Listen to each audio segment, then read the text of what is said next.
خالد Mahmood Siddiqui media سے گفتگو کر رہے ہیں اور اس وقت بڑی حد تک مسلم لیگ کے جو کی کمیٹی تھی وہ ہمارے اس خیال کے ساتھ ایگری کرتی تھی. ان کے جو ماہرین تھے وہ ایگری کرتے تھے. لاہور کی میٹنگ میں خالد بھائی جی نواز شریف صاحب ہوں، شہباز شریف ہوں، بائی اینڈ لارج سبھی نے کیا ہے. اب اس کو کیسے امپلیمنٹ کرنا اس پہ ہم بات کریں گے. پارٹی بھی اس قومی حکومت کا حصہ ہے، کیا وہ بھی تیار ہے آپ کے تمام چیزوں کے لیے؟ دیکھیں، اگر پیپلز پارٹی اگر اس پہ تیار ہو جائے گی تو ہم بہت بڑی کلیئرٹی کے ساتھ کہہ چکے ہیں. اگر پیپلز پارٹی اس کے لیے تیار ہوتی ہے ہم اس کے ساتھ ہر تعاون کے لیے تیار ہیں، کیونکہ یہ ہمارا معاملہ نہیں ہے، یہ پاکستان کا معاملہ ہے، پاکستان کی بقا کا معاملہ ہے، پاکستان کے 23 کروڑ عوام کا معاملہ ہے. تو ہماری کوئی دشمنی نہیں پیپلز پارٹی سے. ہم تو یہ کہتے ہیں کہ بھئی ہمیں جینوئن جمہوریت چاہیے. ارے تو دیکھیں، پی ایم ایل این چونکہ ہم سب میں بڑی جماعت ہے نا، اور وزارت عظمیٰ کے لیے بھی دیکھیں پی ایم ایل این ہم سب جماعتوں میں بڑی جماعت ہے نا، اور وزارت عظمیٰ کے لیے بھی انہی کا کلیم ہے، اور پیپلز پارٹی نے بھی ایک اسٹینڈ لیا ہوا ہے. تو یہ ہم نے بھی پی ایم ایل این پہ یہ اونس اور ذمہ داری ڈالی ہے کہ ہماری آئینی ترمیمی بل کو وہ جس پارٹی سے بات کر رہی ہے. ہماری پیپلز پارٹی سے کوئی بات چیت نہیں ہے، سیدھی بات ہے بھائی. ان سے ہمارا کوئی بات چیت نہیں، کوئی مذاکرات نہیں ہے. اگر پی ایم ایل این ان سے الگ بات کر رہی ہے، انہیں بھی شامل کرنا چاہتی ہے، وہ کرے. لیکن ہم نے جو بنیادی نقطہ رکھا ہے وہ اس آئینی ترمیمی بل کو وہ کیسے منظور کرائیں گے اور اس پر کیسے آگے بڑھیں گے، اس پر قومی مفاہمت کیسے قائم ہوگی.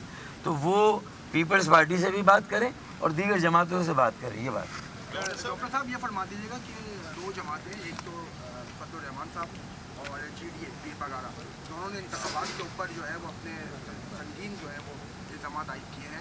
آپ اس چیز کو کیسے دیکھتے ہیں؟ لیکن دو جماعتیں اپوزیشن کی طرف جا رہی ہیں، آپ ان کا آپ کے طرف اتحاد تھا انتخابات. میرے خیال ہے اس پہ بات چیت ہو رہی ہے. ابھی یہ نہیں کہا جا سکتا، اور گورنر سندھ کو اس حوالے سے بڑی ذمہ دارانہ قسم کا وہ رول ادا کر رہے ہیں اس میں. اور اس وقت ضرورت اس بات کی کہ ہر جماعت کو پاکستان کی حالات دیکھتے ہوئے اس وقت پاکستان کو جو بحرانوں کا بھنور ہے اس سے نکلنے میں مدد دینی چاہیے. ہم سب کا اسٹیک ہے اس وقت پاکستان کے بحران کے ساتھ. ہم سب نکلیں گے تو کوئی نہیں بچے گا. یہ بحران بڑھ گیا اور نکلیں تو سب نکلیں، ہماری یہ خواہش ہے. ہم تو آزاد جو لوگ جیتے ہیں بڑی تعداد میں، ان تک بھی یہ میسیج لے کے جائیں گے. ان کو بھی بتائیں گے کہ بھائی اس سے آپ کوئی ہمیں اختلاف کر کے دکھائے. جو تین ہمارا ہے اس سے کوئی کھل کر پریس کانفرنس کرے کہ اس میں مفادات کی بو آتی ہے، اس میں تعصب کی بو آتی ہے، اس میں اقتدار کی بو آتی ہے، تو پھر ہم اپنے آپ کو درست کر لیں گے. کوئی ہمت کرے. جو ہم نے 3 ترامیم کی ہے اس کا بنا سکتے ہیں جو بھی تعمیری تنقید ہوگی. ورنہ مخالفت برائے مخالفت کا مقصد یہ ہے کہ پاکستان کی عوام کی خوشحالی اور پاکستان کی سلامتی سے بھی زیادہ کوئی اہم چیز ہے جو کم سے کم ہماری نہیں ہے. سر کیا کہیں گے، یہ بات بھی آ رہی ہے کہ ذرائع سے کہ ایم نے کوئی 4 سے 5 وزارتیں مانگی ہے اور سندھ کی گورنرشپ مانگی ہے.